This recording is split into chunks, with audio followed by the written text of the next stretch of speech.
Ok, ahora sí. Ahí está. Ok. Bueno, pues vamos a empezar el día de hoy. ¿Se acuerdan que hemos aprendido durante estas 4 semanas? Hemos hablado respecto al proceso por el cual se constituyó lo que ahora conocemos Biblia, ¿no? ¿Sí se acuerdan? Sí, Que hablamos sobre el proceso de revelación, que justamente hablamos de dos tipos de revelación. ¿Se acuerdan? sí. ¿Cuáles eran? Revelación, general, sí era Ajá, revelación general.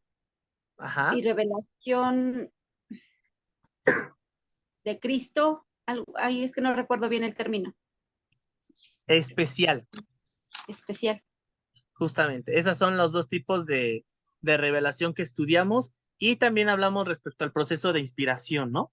Hablamos que el proceso de inspiración y hablamos sobre ciertas teorías y bueno, concluimos que la que nosotros entendíamos era la inspiración plenaria y verbal, que todo es inspiración divina y hasta las mismas palabras fueron compuestas por el Espíritu Santo, ¿ok? Sí, Existió la dirección del Espíritu Santo.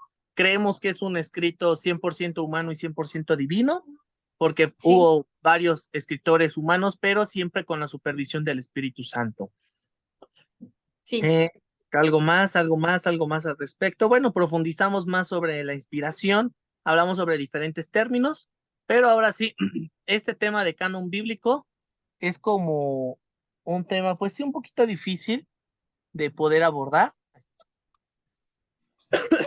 Es un tema un poquito difícil de abordar porque cuando uno se acerca o cuando uno empieza a hablar probablemente con un ateo y tienen estos conocimientos, tienen un error histórico muy común, que es, ¿sabías que a lo que tú consideras Biblia lo estableció la misma iglesia? Lo que no, el transcurso de aquí de bibliología, todavía no, hoy vamos a ver la evidencia de que esa argumentación es falsa, ¿ok?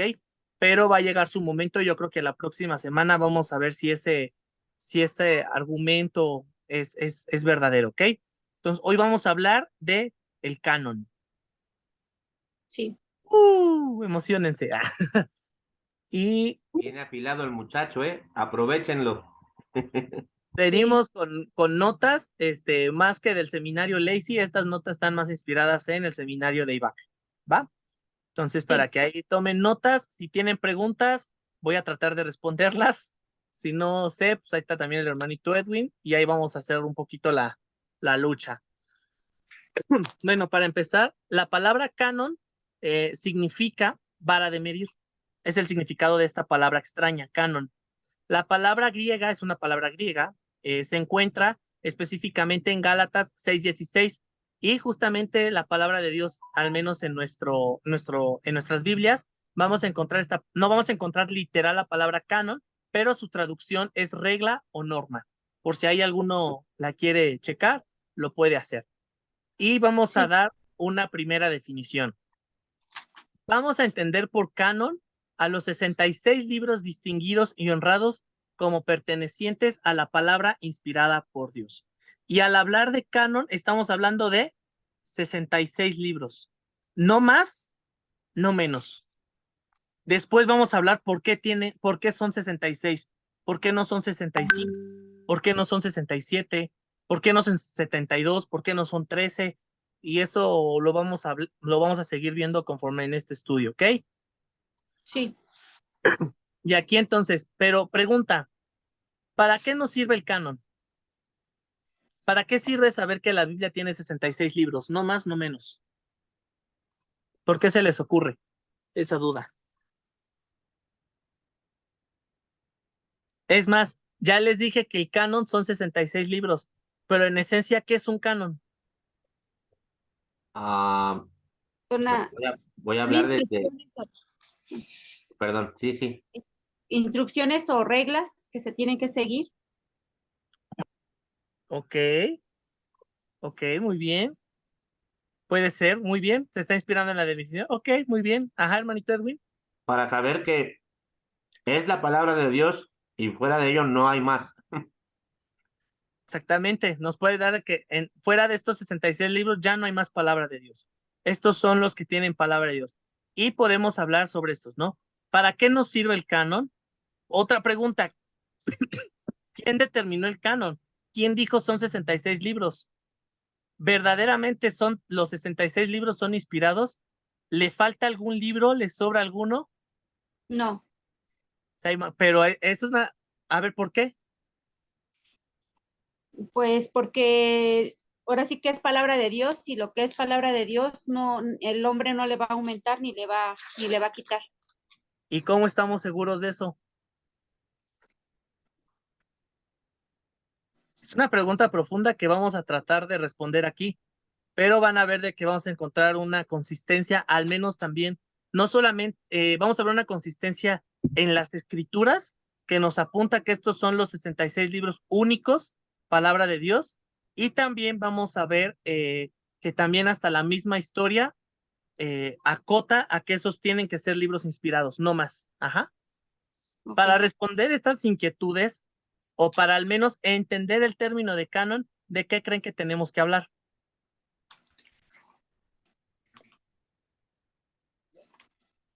Vamos a hablar de tacos.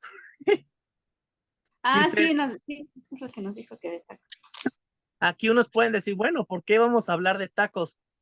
Vamos a suponer, esta fue una ilustración que dieron y realmente como que queda bien fija el concepto de canon y voy a tratar de mostrarles esta ilustración, ¿ok? Imagínense que el día de mañana la gente se está olvidando en México qué es un taco. Supongámonos de que, ay, ya escuché pecado, blasfemia. Este, supongamos de que en México ya ha habido más mano gringa y ya nos quieren dar otras ideas de taco o ya surgen muchas variantes de taco que los mexicanos decimos, eso no puede ser un taco. Entonces, ¿qué creen que vamos a hacer? Vamos a hacer el proceso de canonizar el taco, ¿ok? Entonces, ¿qué vamos a hacer con canonizar el taco? Vamos a reunirnos nosotros como mexicanos, porque pregunta, ¿quién conoce aquí de un taco? No, pues todos. Todos, ¿no? Entonces, vamos a sentarnos y vamos a hablar respecto a qué es un taco, cómo definimos un taco. Ahora, la pregunta aquí es, participaciones, ¿qué tiene que llevar el taco para que sea taco? Una tortilla. Tortilla. Tortilla. Me ganó tortilla. Muy Y bien. ya lo que le puedan echar está de más, es la tortilla la básica. Ya lo que se le puede anexar está además, dicen, ok, tortilla, ya hay tortilla. Pregunta, ¿maíz o harina? Maíz, bueno, México. México, maíz. Claro, ¿no? Como mexicanos decimos, tiene que ser con tortilla de maíz. ¿Qué más, Nita? O sea, si yo Ojo, tomo ojo. En el norte dicen harina, ¿eh? Y vean qué tan buenas mal, son las tortillas de harina del norte, ¿eh? ok, vamos a pensar en los del norte como que Un puede ser norteño dice de harina, harina y el de abajo dice maíz, pero yo dice digo maíz, que sea tortilla. que Pero sea tortilla. si es de Vamos a, harina sería gringa, entonces ya no queda. No, es que ¿sabes qué es la gringa? ¿Sabías que la gringa se inventó? Ah, ya vamos a hablar de otras cosas, ¿no?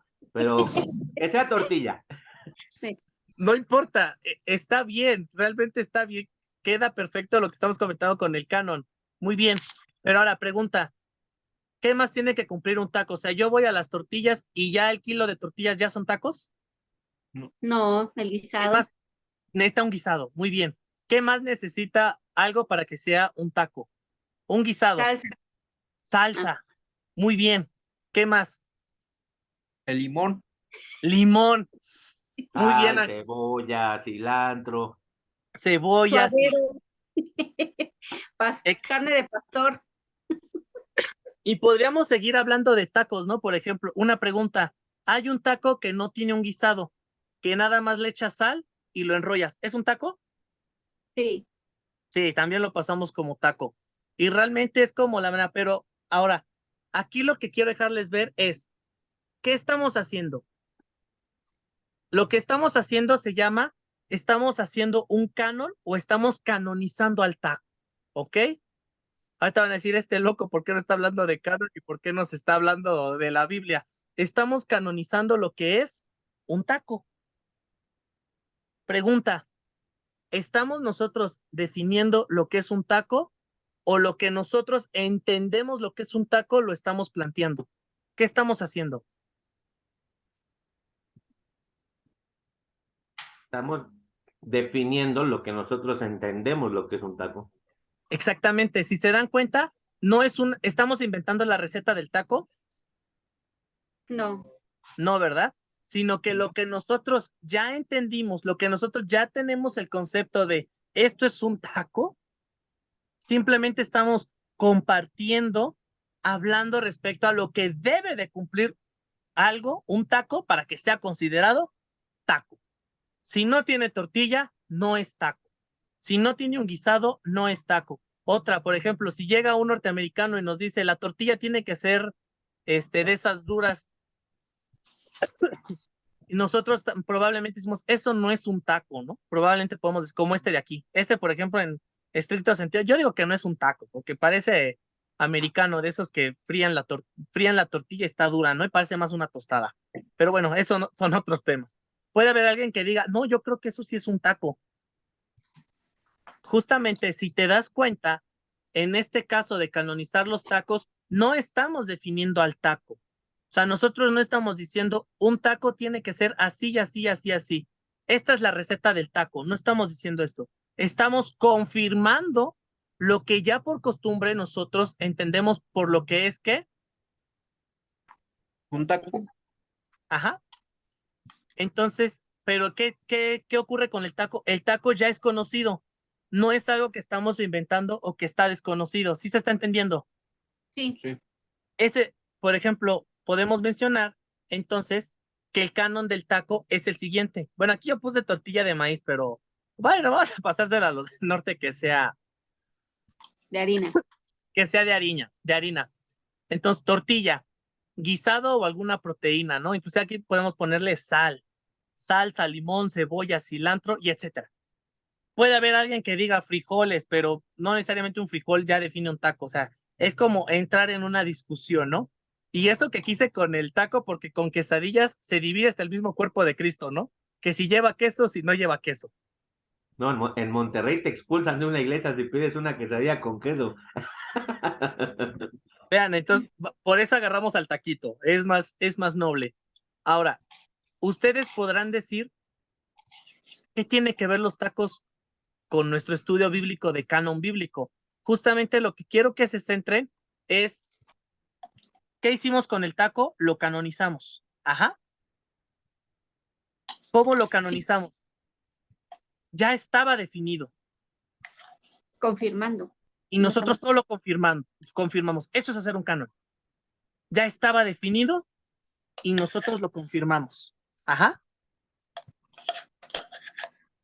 Similar al ejemplo del taco, es válido decir que la iglesia, ojo, aquí muy importante, no determinó el canon, sino que reconocieron lo que ya era común, lo que era evidente. Ajá. Y aquí estos tres asteriscos, esta anotación roja es muy importante porque dentro de la historia de la iglesia vamos a ver que la iglesia no determina el canon. Porque en la historia de la iglesia vamos a ver más adelante que hubo una parte de la iglesia que dijo, este es el canon y tienen contradicciones. La iglesia no determina el canon. Esto es muy importante y aquí, hermano Edwin, es verdadera la observación, ¿verdad? Que la iglesia no determina el canon. Definitivamente, un paréntesis así, que se vuelva regla para nosotros, que se vuelva canon, que se vuelva canon para el Yasim. La Biblia se interpreta a sí misma, por lo tanto, la Biblia se canoniza a sí misma, pero Gerson va a dar la explicación mejor que yo.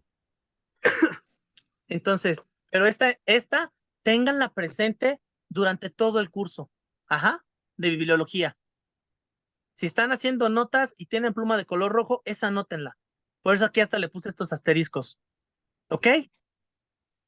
Es decir, la iglesia en sus inicios, ¿cómo era la iglesia en sus inicios? Ya predicaba lo que era común que se predicaba.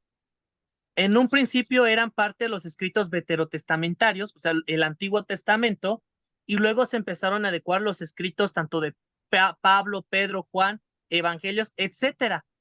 y estaban predicando lo que nosotros hoy entendemos por la palabra de Dios, pero empiezan a surgir inconvenientes, ¿ok?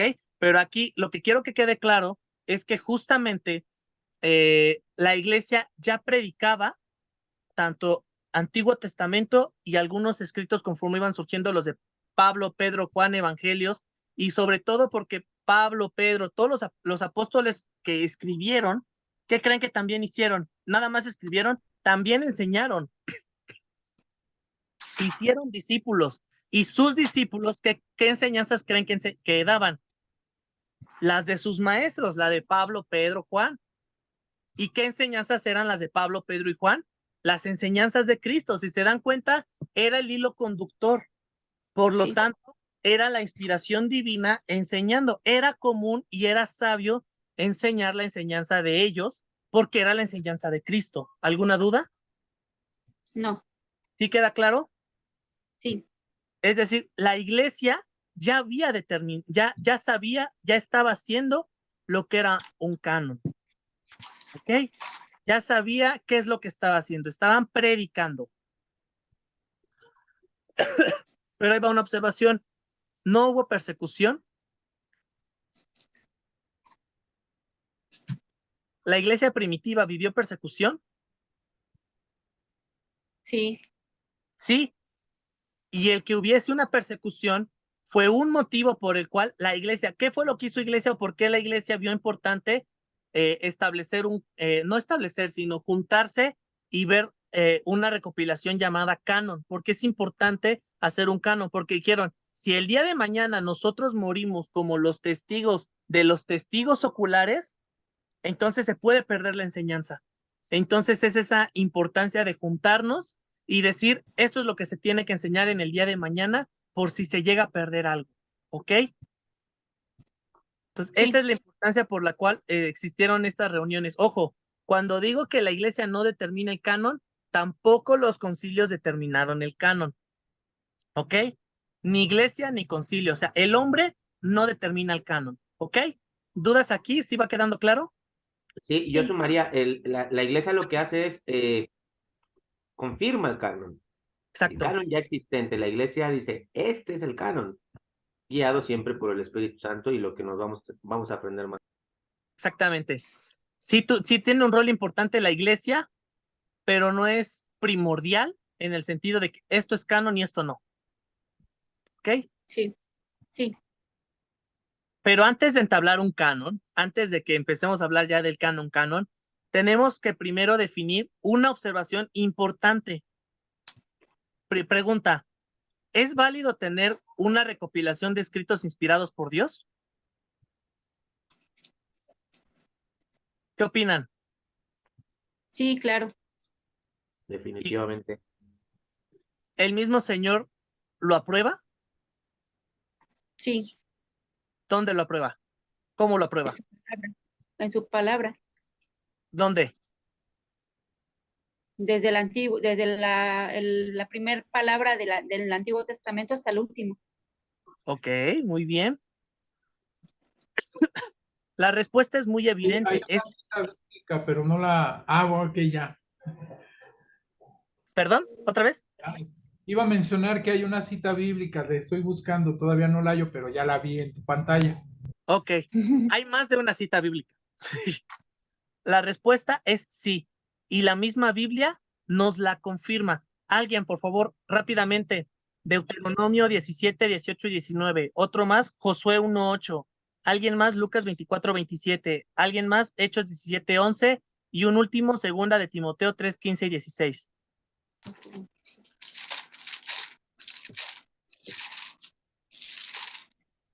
Yo tengo Lucas 24. Ok, ahorita quiero Olivia tiene Deuteronomio. Deuteronomio. Ok, adelante, hermana. 17, 18. Está. Deuteronomio 17, 18 y 19 dice, cuando el rey tome posesión de su reino, escribirá en un libro una copia de esta ley, que está al cuidado de los sacerdotes levitas. Esta copia la tendrá siempre a su alcance y la leerá todos los días de su vida. Así aprenderá a temer al Señor su Dios cumplirá fielmente todas las palabras de esta ley y sus estatutos. Ok, gracias, hermana. Y Josué 1:8.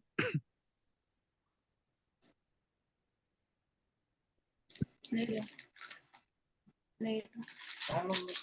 Recita siempre el libro de la ley y medita en él de día y de noche. Cumple con cuidado todo lo que en él está escrito. Así prosperarás y tendrás éxito. Ok, muy bien. Gracias, hermana. Si se dan Lucas. cuenta, mientras vayan buscando estas 3 citas, en lo que hago esta observación, justamente, si aquí nos encontramos Deuteronomio y Josué, ¿qué encontramos? Encontramos la expresión, la ley. Pero ¿en dónde la encontramos? Justamente no en Deuteronomio leímos, darás una copia de este libro de la ley. Se dan cuenta que en este contexto el pueblo judío ya tenía recopilados escritos que eran inspirados en el Antiguo Testamento. ¿Cuáles eran estos escritos? La ley, El Pentateuco, sí. Pentateuco, lo que nosotros conocemos el Pentateuco, eso era lo que el pueblo judío ya lo tenía como atesorado y tenía esa recopilación de escritos. Esos 5 escritos eran los que los judíos le llamaban la ley. ¿Pero qué los tenían? Los tenían recopilados, e inclusive algunos dicen como libro, ¿no? O sea, tenían todos recopilados. Ajá. Entonces, aquí nos está dando una confirmación que al menos en el Antiguo Testamento es válido tener una recopilación de un texto inspirado, porque la ley es inspirada. Ajá. ¿Dudas con esta de la ley? No. No. Ok. Ahora sí, escrituras, hermanito Edwin, Lucas 24:27. Entonces, comenzando por Moisés y por todos los profetas, les explicó lo que se refería a él en todas las escrituras. Muy bien. Ahí ya encontramos la palabra, ¿no? Escrituras, Hechos 17:11. Dice, y estos eran más nobles que los que estaban en Tesalónica, pues recibieron la palabra con toda solicitud, escudriñando cada día las escrituras para ver si estas eran así. Estas Muy cosas bien. eran así. Muy bien. Y segunda de Timoteo 3:15-16. Y que Básica. desde la niñez has sabido las sagradas escrituras, las cuales te pueden hacer sabio para la salvación por la fe que es en Cristo Jesús. Toda la escritura es inspirada por Dios y útil para enseñar, para redarguir, para corregir, para instruir en justicia. Muy bien. Se dan cuenta aquí, ya nos empiezan a hablar de 3. Ya no nos hablan solamente de la ley. Ahora, ¿qué término ocupa? Escrituras. Y el término de escrituras en este contexto también nos habla de un compendio o de una recopilación de ¿qué? De escritos. Ajá. Entonces tenemos ahora se llama escrituras. En estos contextos, ¿a qué escrituras se estaba definiendo? Las escrituras era lo que nosotros podemos entender como la ley, o sea, este de aquí, pero ya también ya se le habían sumado tanto los profetas, también los escritos de historia. Ajá. Y aún los de sabiduría, ¿no? Que son Job, Salmos, Proverbios, etcétera. Eso era el compendio al cual ellos consideraban escrituras. Ajá. Entonces, ¿qué nos está diciendo? Que también es válido tener una recopilación de estos escritos inspirados por Dios. ¿Ok? Entonces, ya había una tendencia por tener esta recopilación de textos y que el pueblo de Israel siempre ha usado. Ajá. Al menos los del Antiguo Testamento. Después vamos a ver ahorita lo vamos a ver por qué es válido. Estos hablan del Antiguo Testamento, pero por qué es válido el Nuevo también. ¿Ok? ¿Dudas con esto de aquí? No. Vamos claros. Sí. Entonces, por principio de cuentas, para poder formar un canon bíblico, poder formar una Biblia, teníamos que saber si es válido poder recopilar estos escritos inspirados por Dios. Y aquí, pues la Biblia misma nos está diciendo que sí es válido, ¿no? Que Dios lo permite. Ok. Ahora sí, vamos a hablar de la determinación del canon bíblico. Observaciones importantes, ¿ok? Tienen que tener bien clara estas 4 observaciones para poder comprender la profundidad del canon, ¿ok? Un libro no es palabra de Dios por estar en el canon. Es canon por ser palabra de Dios. ¿Qué quiere decir esta afirmación? Que un libro no tiene la autoridad de ser palabra de Dios por estar en el canon. Está en el canon por ser palabra de Dios. ¿Ok? ¿Sí se entiende ese, aunque suena un poquito como el juego de palabras? ¿Sí se logra entender a lo que me refiero? Sí, Es decir, el canon o el término canon no da la autoridad a los libros que lo contienen, sino que los libros que lo contienen le da autoridad al canon, ¿ok? Es el contenido lo que le da autoridad a este término de aquí, no el término a los libros, ¿ok? Espero que quedara un poquito más claro. Un libro no es palabra de Dios por ser aceptado por el pueblo. Fue aceptado por el pueblo de Dios por ser la palabra de Dios. Ajá. ¿Por qué? Porque justamente si el pueblo dice, acepto esto como palabra de Dios, no estaríamos haciendo no estaríamos hablando acerca de la inspiración parcial. sí, Esto es palabra de Dios y esto no. Entonces, un libro no es palabra de Dios porque el pueblo lo acepta. El pueblo lo acepta como consecuencia de que es palabra de Dios. ¿Ok? Y quien determinó la canonicidad fue la inspiración misma de Dios de los textos. No fue un concilio ni tampoco la iglesia, lo que ya había mencionado un poquito. La canonicidad la establece la misma o el mismo proceso de inspiración, porque después vamos a ver un compendio de libros que se llaman apócrifos, que yo creo muchos de ustedes escucharon alguna vez alguno de ellos. Si ustedes leen un libro apócrifo, se van a dar cuenta que no logran, o también inclusive la misma lectura no se siente igual, porque no hay inspiración. ¿Ok? Entonces, ok, ¿quién fue también una parte muy importante que regula la canonicidad? La inspiración divina. ¿Ok? Y esta observación también es muy importante porque nos va a ayudar nos va a ayudar a mostrar que un libro no es inspirado. Hoy vamos a llegar a esa conclusión. ¿Ok? Gracias a esta observación. No puede ser palabra de Dios si no hay inspiración. Y sin la inspiración no puede haber canon. ¿Se entendió esa relación? Ok. sí, Luego, importante, la iglesia no determinó, no reguló y no juzgó, ni es el dueño, ni es la dueña del canon. Lo que sí hizo la iglesia es descubrir, reconocer y atestiguar lo que era inspirado por Dios. Es decir, la iglesia no fue la que dijo, este sí, este no, este sí, este no, este sí, este no. La iglesia lo que hizo fue apreciar los textos y conforme iban entendiendo los textos, era nada más reconocer, decir, este tiene inspiración divina, o encontrar, decir, este se contradice. Es decir, lo que hizo la iglesia fue reconocer a estos textos, los cuales eran inspirados por Dios, pero nunca dijo, este sí, este no, este sí, este no. ¿Ok? ¿Dudas con este de aquí? no, Y esta observación es muy importante porque vamos a ver que una iglesia sí lo hizo y hasta el día de hoy tienen contradicciones sus escritos. ¿Ok? Como ya vimos, la Biblia tiene autoría compartida, que es la humana y la divina. Es decir, hay un autor humano y un autor divino. La autoría humana es de suma importancia, pero la primera observación o una segunda observación de la canonicidad es, fue escrito fue escrito por un apóstol o un profeta debido a sus roles en relación al ministerio de Dios. Aquí una primera pregunta o algo que también va a determinar al canon es justamente quién lo escribió. Aparte de sabemos que hay autor divino, pero ¿qué autor humano? Ajá. Entonces, el primer filtro, por así decirlo, que la iglesia puso es el autor. ¿El escrito fue un apóstol o fue un profeta? Ajá. ¿Por qué un apóstol o por qué un profeta?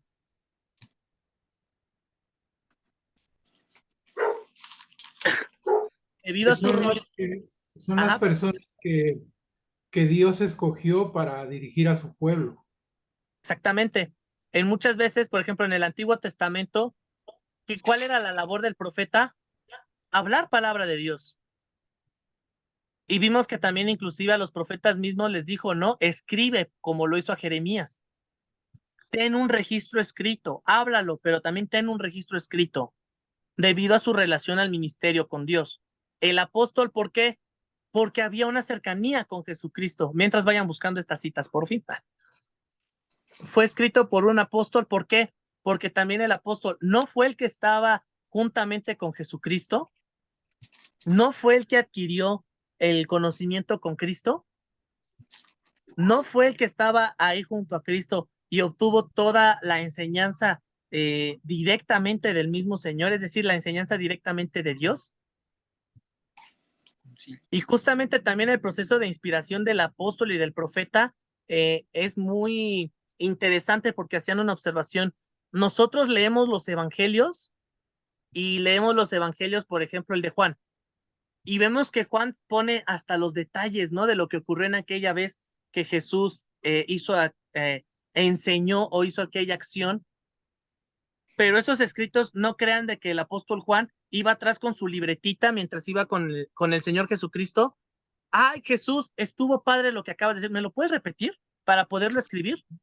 No fue así. Los apóstoles aprendieron de Cristo y hubo un momento en el que ellos, después de inclusive años, ¿qué hicieron? Escribir el registro de Cristo en la historia. Escribir el registro de Cristo en la tierra. Y el detalle que ellos pudieron haber dado como escritos después de haber ocurrido años de que eso hubiera pasado, se explica debido a una inspiración divina. ¿Se entiende? Sí. Ok. Debido a sus roles en relación al ministerio, ¿no? Por ejemplo, vamos a hablar sobre los requerimientos del profeta. ¿Qué nos dice Deuteronomio 18:20? Pero el profeta que se atreva a hablar en mi nombre y diga algo que yo no haya mandado a decir, morirá. Lo mismo sucederá al profeta que hable en nombre de otros dioses. Es decir, un profeta de Dios se tenía que cumplir lo que profetizaba. Hoy en día habría muchos, porque ¿qué ocurría si no se cumplía lo que profetizaba? Pues era falso profeta. Era falso Muerto a profeta, pedradas. pero era muerto. No crean que nada más era como ahorita, ¿no? De falso maestro. No, moría pedrado. O inclusive hasta le cortaban la cabeza del cuerpo, ¿no? Ahí está el ejemplo del profeta Elías, con los profetas de Baal, ¿no? Toda la noche cortando cabezas. Ese era un requerimiento del profeta, cumplir lo que profetizaba. Solamente tenía una oportunidad. Si él hablaba con pretensión y no hablaba sin que fuera la palabra de Dios, es decir, hablaba lo que Dios no había dicho, cuello. Deuteronomio 13, 2 al 5.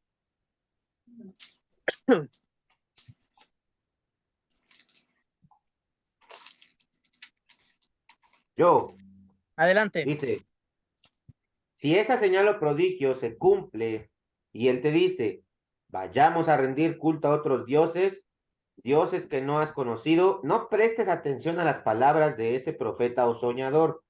El Señor tu Dios te estará probando para saber si lo amas con todo el corazón y con toda tu alma. Solamente al Señor tu Dios debes seguir y rendir culto, cumple sus mandamientos y obedécelo. Sírvele y aférrate a él. Condenarás a muerte a ese profeta o soñador por haberte aconsejado rebelarte contra el Señor tu Dios que te sacó de Egipto y te rescató de la tierra de esclavitud. Así erradicarás el mal que haya en medio de ti, porque tal profeta habrá intentado apartarte del camino que el Señor tu Dios te mandó que siguieras. Gracias. Y justamente, ¿qué es lo que nos está diciendo? Aquí está poniendo que se está cumpliendo este supuesto. Alguien cumple lo que profetizó. Ajá. Es decir, se cumple lo que dice. Pero ¿qué dice la Biblia? Que si es profeta de Dios, ¿qué no va a hacer? No te va a llevar a adorar a dioses mundanos. Ajá. Ese era también algo bien importante para el profeta de Dios. Aunque se cumpla lo que él profetiza, no te va a decir, oye, vamos a adorar a este Dios, sino que siempre la adoración se la llevaría a Dios mismo, ¿no? Y justamente aquí como parte de Mateo, de que refuerza esto, es un milagro no era suficiente para definir al profeta. Va en relación a este versículo de aquí. Es decir, que cumpla lo que diga, que se cumpla la palabra del profeta, cumple lo que profetiza, no es suficiente para definir al profeta. ¿Qué también lo define? Que su adoración no iba a ser guiada a dioses mundanos, sino al Dios verdadero. ¿Ok? El profeta escribía el carácter de Dios y hablaba de acuerdo a ello. mientras que los profetas hablaban del carácter y aquí me equivoqué, aquí no es profetas, aquí es apóstoles. Mientras que los apóstoles hablaban del carácter y las enseñanzas de ¿quién? De Jesucristo. Ajá. Entonces, ¿se dan cuenta? La autoría humana, pues pareciera ser un buen elemento por el cual deberíamos considerarlo como canon. Ajá. ¿Están de acuerdo? Sí. ¿O hay alguien que difiera en esta observación? No. Ok. Pero hay otra pregunta válida es, ¿qué con la autoría no profética ni apostólica? Porque no toda la Biblia está escrita por profetas y por apóstoles. Aquí el ejemplo es el siguiente. Debía existir el respaldo del profeta o apóstol. Ejemplo, Marcos es asociado con Pedro, mientras que Lucas es asociado con Pablo. Después veremos ejemplos de escritos con autoría humana no reconocida como el libro de Hebreos, así como spoiler, y algunos libros sin este respaldo, pero que sí tienen un respaldo porque tal vez fueron líderes de Israel y también son importante considerarlos. La determinación también debe responder a estas preguntas. ¿Fue el autor confirmado por los actos de Dios? Y aquí la respuesta tiene que decir, obviamente, ¿cuál? Sí, ¿no? Si queremos Sí. considerar un libro canon, el autor debe confirmar los actos de Dios. ¿Qué ejemplos tenemos? Moisés. ¿Por qué debemos de considerar la autoría de Moisés como importante? Porque justamente se vio el respaldo de Dios en Moisés como líder. Sí. ¿De qué manera? De muchas maneras. Ejemplo, el Mar Rojo es una manera en la que se ve el acto de Dios. Las 10 plagas de Egipto también es una manera en la que se ve el respaldo de Dios a Moisés. Cuando lleguemos a Números, vamos a ver sobre ahí una vara que tenía, que era una serpiente y que si la miraban a los ojos, los israelitas sanaban. Era también una manera en la cual es el respaldo de Dios para con Moisés. Josué, también sería importante considerarlo como un autor como de su libro, por así decirlo. Moisés, pues es el que cubre toda la ley, ¿no? El Pentateuco. Josué se le atribuye pues su libro Josué, ¿no? Sería importante también considerar a Josué. Sí. Sí, porque fue también alguien que también tuvo esa autoridad en el pueblo, ¿no? Y también vimos el respaldo de Dios en su vida. Por ejemplo, habíamos hablado anteriormente sobre cuando se parte el Jordán. Ajá. Elías y Eliseo también, porque fueron también profetas. Aunque ellos no fueron escritores divinos, perdón, aunque ellos no fueron escritores de las escrituras o ellos no escribieron como tal, por ejemplo, los libros de Reyes contienen la historia de Elías y de Eliseo. Y aquí es donde podemos hablar sobre el libro. ¿Refleja el poder de Dios?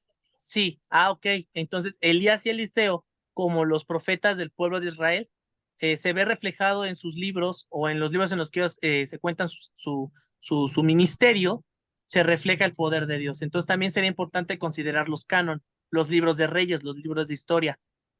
Ajá. ¿Dice el libro la verdad de Dios? La respuesta también debería ser sí, ¿no? Y aquí va a ser Sí. esta es una fuerte observación. Canon no puede contradecir canon. ¿Por qué? Porque el canon no se puede contradecir a sí mismo. Porque la Siendo Biblia no se palabra, contradice a sí misma. siendo palabra de Dios no se contradice a sí misma. Exactamente. La Biblia no se contradice a sí misma. Palabra de Dios no se puede contradecir a sí misma. Primer pregunta. ¿Dios es un Dios de verdad o de mentira? De verdad. De De verdad. verdad, ¿Es completa la verdad de Dios? Claro. Sí. Completa. ¿Puede caber mentira en ella? Ni No. una. Ni una. Entonces, lo que nos está diciendo dice el libro La verdad de Dios, es justamente, si no cabe mentira en la verdad de Dios, porque justamente de quién es, de Dios, un ser perfecto, no se puede contradecir a sí mismo. ¿Ok? ¿Dudas Sí. con ese de ahí? ¿Sí se entendió el canon no contradice canon? Sí. Y esta observación de aquí también es importante para mostrar que algunos libros no son inspirados. Y la otra es, fue el libro aceptado por el pueblo de Dios, por la observación que habíamos hecho. El pueblo de Dios lo acepta por ser palabra de Dios. No es que ellos lo aceptan y ya se le atribuye el título, es palabra de Dios porque lo aceptamos. No, ellos lo aceptaron como consecuencia de que es palabra de Dios. ¿Dudas hasta aquí? No. Sí está Yo interesante. tengo una pregunta. Adelante. Nos subimos un poquito a la mitad de la página donde hablas del ejemplo de Marcos, es asociado con Pedro, por ejemplo. Ajá. Mi pregunta sería, ¿todos los autores del Nuevo Testamento existe o se puede considerar esa asociación con otro personaje que ratifica su personalidad, verdad? Sí, hay algunos, vamos a ver más adelante que hay algunos que pueden ratificar su personalidad justamente por la asociación que tenían con los apóstoles, pero también vamos a encontrar algunos baches en el camino. Por ejemplo, autor de Hebreos, ¿quién es el autor de Hebreos? Es desconocido. No se No hay, tiene, ajá, no se tiene con certeza quién es el autor de Hebreos y sin embargo está en el canon. Entonces ahí se tiene que buscar vamos a ver otro criterio por el cual se hace, o sea, dice, si es inspirado el libro de Hebreos. Por ejemplo, el libro de Santiago no tiene tal vez alguna relación con los apóstoles, pero era medio hermano del Señor Jesucristo, era hermano del Señor Jesucristo. Entonces también eso es una asociación importante que hacer. Y luego también lo que ocurre en el libro de Hechos, ¿no? Cómo Santiago cree en Jesucristo, cree que el que llamaba a su hermano era verdaderamente el Hijo de Dios. Entonces puede dar por el respaldo de los autores, se puede dar por el respaldo de la autoría apostólica en el Nuevo Testamento o la profética en el Antiguo Testamento, o se puede dar, vamos a ver, por el contenido del escrito. ¿Va? Ok, hecho. Vale. Algunos son por contenido, otros por autoría. Por ejemplo, los libros, las cartas de Pablo prácticamente pasaron en automático porque era el apóstol Pablo hablando. Ajá. Pero, por ejemplo, el libro de Hebreos no se conoce el autor. Ahí como que dudaron un poquito, pero vamos a hablar más adelante de ello. ¿Sí quedó aclarada la duda? Sí, muy bien. Bastante entendible todo. Ok, perfecto. ¿Está interesante? mucho. Sí. Muy bien. Ahora vamos a hablar con determinación del canon bíblico. Van a sufrir lo que nosotros sufrimos para aprendernos estos libros. Primeros libros, homolegómenos. A ver, ¿alguien quiere repetir? Homolegómenos. Homolegómono. Eso, homolegómenos. Homolegómenos. Estos libros se llaman aceptados por todos. ¿Qué quiere decir estos libros homolegómenos? Miren, hasta a mí se me dificulta. Lo que quieren decirnos estos libros son aquellos libros que tenemos en tendencia de que, ok, estos pueden ser parte del canon, pero ¿qué quiere decir que aceptados por todos? Todos dijeron, esto es inspiración divina. Todos la reconocieron al instante, dijeron, esto es inspiración divina. Entonces, ¿qué fue lo que hicieron? Se aceptan, porque es evidente la inspiración divina en ellos. ¿Ok? Un ejemplo de libros homolegómenos que puedo mencionar ahorita en el antiguo, les decía, las epístolas de Pablo fueron aceptadas por el autor Pablo. ¿Quién era Pablo? Apóstol de Jesucristo. Entonces, ¿cómo clasificamos a las epístolas de Pablo? Homolegómonos. Menos. Homole Ay, Ajá, exactamente. Podemos decir que las epístolas de Pablo son homolegómenos. ¿Por qué? Porque todos las aceptaron. Era evidente la inspiración en ellas. En el Antiguo Testamento podemos hablar de la ley, el Pentateuco. Fue aceptada por todos. ¿Por qué? Porque Moisés era el autor y Moisés fue un personaje muy importante en el Antiguo Testamento, que hasta el mismo Jesucristo le da su importancia a Moisés, ¿no? Dice la ley de Moisés. Entonces son homolegómenos porque sí. justamente fueron aceptados prácticamente en automático. Fue casi como que dijeron, sí, esos pásenlos, ¿no? Siguiente, antilegómenos. Estos fueron debatidos por algunos. Ajá. Es decir, como que dijeron, yo tengo mis dudas de que sean inspirados por Dios. Ajá. Hay otros que son los pseudoepígrafos. que estos era evidente que no había inspiración divina y ¿sabes qué dijeron? No, estos hay que rechazarlos. Todos los rechazan porque es evidente que no hay inspiración divina. Ajá. Y los últimos son los apócrifos, que son aceptados por algunos. Hay algunos que dijeron, esto es inspiración divina, pero hubieron otros que dijeron, no, esto no es inspiración divina. Entonces hubo un grupo, que lo vamos a ver históricamente, que aceptaron unos libros. Y justamente estos libros apócrifos es lo que habíamos mencionado. ¿Se acuerdan que les dije que la iglesia no determina el canon? Sí. Bueno, pues como hubo un grupo que dijo la iglesia determina canon, metieron libros apócrifos, ¿ok? Entonces, ese es el error de pensar que la iglesia determina el canon. Pregunta, ¿cómo creen que está constituida nuestra Biblia o la Biblia que nosotros tenemos en nuestras manos? Serían homolegómenos, ¿no? ¿Completamente todos? No. Yo creo que es Mm, antilegómenos, Ajá. porque algunos fueron debatidos. ¿Y homolegómenos? Coincido con que pueden ser los dos conceptos, ¿no? Porque no limita el uno al otro. Exactamente.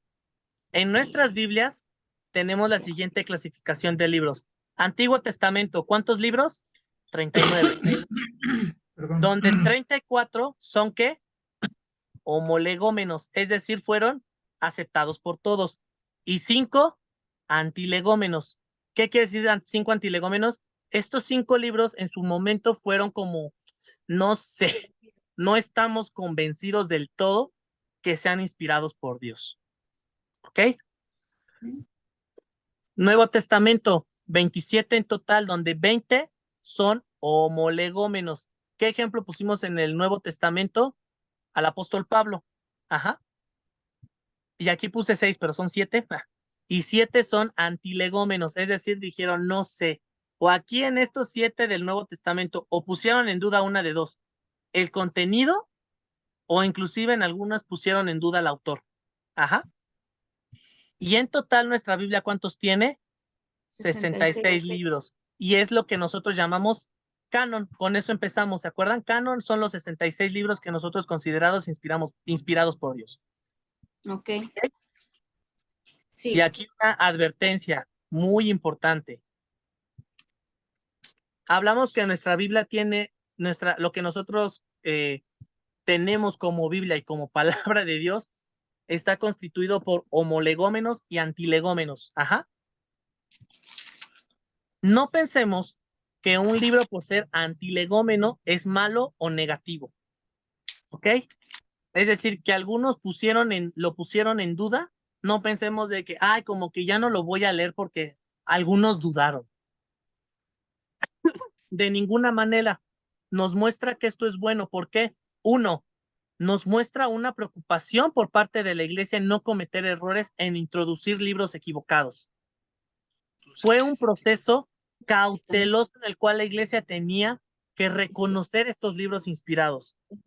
Y aquí, a los que les gusta debatir, a los que les gusta un poquito la apologética, les voy a dar un argumento fuerte.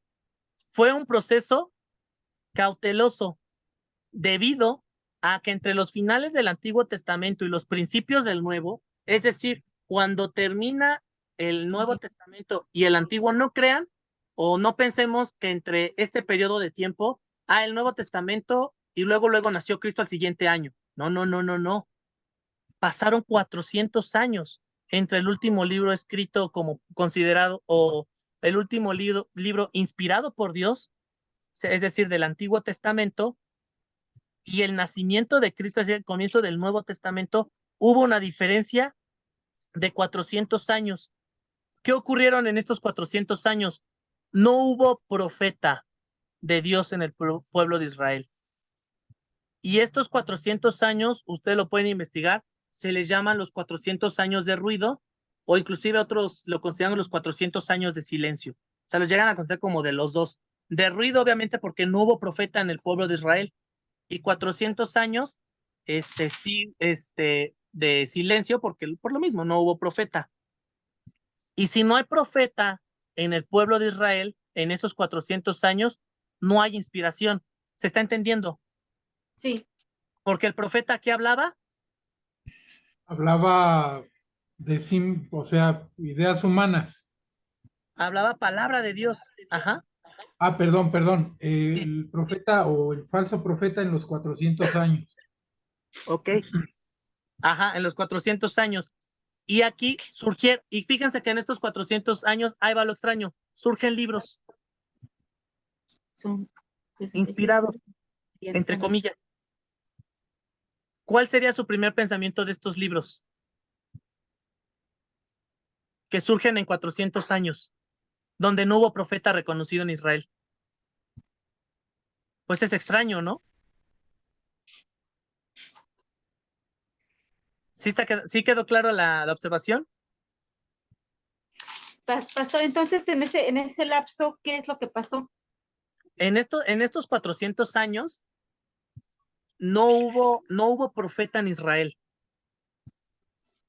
Y por no hubo profeta en Israel o un líder así de relevante, tal vez como Esdras o Nehemías. Ajá. No hubo un liderazgo así y no hubo un profeta levantado por Dios. Entonces no hubo inspiración en esos 400 años, porque el profeta, el de Dios, que estamos considerando como la autoría que puede pasar al canon, no lo hubo. Entonces no hubo inspiración, porque Dios no habló en esos 400 años. Eso es lo importante. Dios no habló en esos 400 años a través de profetas, no habló. Fueron 400 años del silencio de Dios y surgen libros inspirados por Dios en ese lapso de 400 años. Ajá. Entonces aquí la pregunta es, si surge un libro que aparenta ser inspirado por Dios en 400 años donde Dios no habló, Es será apócrifo. ahí ya dijeron ahí una palabra, es apócrifo. Pues hay un libro justamente que se escribe en estos 400 años y ustedes lo pueden encontrar como el tomo de los libros de los macabeos. Ajá. Estos libros fueron escritos en estos 400 años o presumen de haber sido escritos en estos 400 años de silencio, pero no había profeta. ¿Cómo es la inspiración ahí? Sí, Humana. exactamente. La inspiración no es divina, es meramente humana. Entonces, no puede ser un libro inspirado por Dios. Por tanto, no puede entrar al canon. ¿Se están dando cuenta? Sí. Y justamente me parece, voy a checárselos bien, pero me parece que hay una cita, inclusive el de los macabeos, que evidencia que está en estos 400 años, porque dice, que han pasado tantos años sin palabra de Dios, y dice que es palabra de Dios, o sea, como que solito se está contradiciendo. Ok. Su historia está contradiciendo su escrito. Ajá. ¿Ya se Sí. entiende? ¿Se entendió este argumento? Sí, muchas gracias, sí. Sí, Ok. Y segundo, muestra que la iglesia le dio la importancia necesaria al tema, a tal grado que el canon no se estableció en un solo año o en una reunión. Fue un largo periodo de tiempo. No crean que el canon fue como una sesión de negocios. Ah, véngase, así como todos decimos, vamos a levantar líderes de ministerio en un día. Ellos no llegaron, vamos a levantar la palabra de Dios en un día.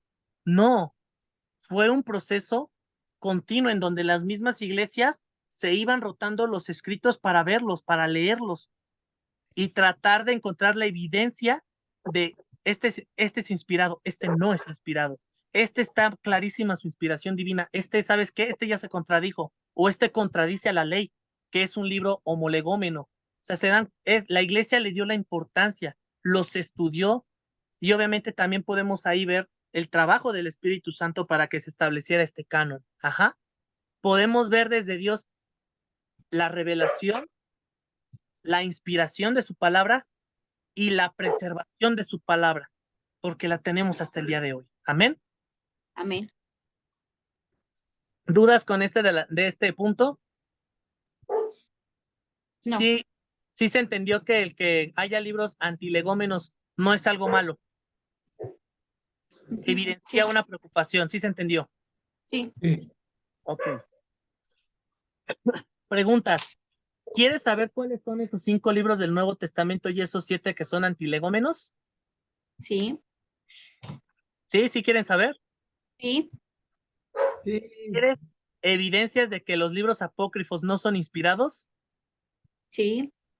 Sí, sí les interesa saber. A ver, ¿por qué ese es apócrifo? no le vayas a poner continuará, ¿eh? No, no, no, ¿cómo cree? ¿Cómo cree? ¿Quieren conocer la evidencia interna de los libros inspirados? Por Sí, evidencia interna me digo que los libros mismos están diciendo que son inspirados. Ajá, esa es la evidencia interna. La externa puede ser la historia, puede ser eventos que ocurrieron, pero la interna es que el mismo libro muestra que es inspirado. Ajá. sí, ¿Quieres conocer la evidencia ahora sí, la externa de los libros inspirados y cómo la historia y la antropología corrobora esta información? sí. Hasta aquí les puse este monito, ¿no? Al Bob Esponja. ¡Sí! ¡Sí! Bueno, pues no te pierdas la próxima clase donde hablaremos del debate, miércoles 8 de febrero, 7 de la noche. Vamos a transmitirla por Zoom y ahora, hermanitos, también vamos a andar presencial. Para el que quiera ahí estar en el debate presencial, y todo esto, evidentemente, si Dios nos lo permite. Es decir, continuará. Algo en mi Híjole. corazón me lo decía. Algo lo evidenciaba. Antes de pasar esto, ¿hay alguna duda con este tema? Está muy Todas las bueno. preguntas anteriores. ¿Sí? A ver, vamos a repetir por última vez. ¿Cuáles son los homolegómenos? Los aceptados y por todos. Eso, aceptados por todos. Antilegómenos, Debatidos por algunos. pseudoepígrafos Rechazados por todos. y los apócrifos. Aceptados por algunos. Exacto. Muy bien. ¿Hay alguna duda? No. No. Bueno, entonces, muchas gracias, hermanitos. Próximo próximo miércoles, si Dios nos lo permite. Ahora vamos, en estas vimos la determinación del canon. Ahora vamos a hablar del debate del canon. La próxima semana va a estar bueno, porque vamos a leer algunas porciones de los libros apócrifos. Vamos a explicar por qué son apócrifos. Ahorita ya explicamos uno, que fue el de los macabeos, por qué es apócrifo, ¿no? Se Sí. contradice él solo y además la historia, la evidencia externa nos dice que no lo es. Y vamos a hablar de ello. Vamos a hablar sobre por qué el Antiguo Testamento lo consideramos inspirado por Dios y por qué el Nuevo Testamento también lo consideramos inspirado por Dios. ¿Ok? Entonces vamos, Sí. la próxima semana, hoy hablamos sobre la determinación, la próxima semana vamos, y la importancia de por qué es importante un canon. Próxima semana vamos ya a armar el debate, o sea, vamos a ver cómo fueron esas pláticas, ¿ok? Entonces, Sí. bueno, si aquí ya terminó, voy a detener primeramente la grabación. Espero sí haber. ¡Ay! Ya moví esta cosa. Eh, eh, eh, eh, eh, eh, eh. Se me olvidó cómo se detiene la grabación. Espérenme tantito.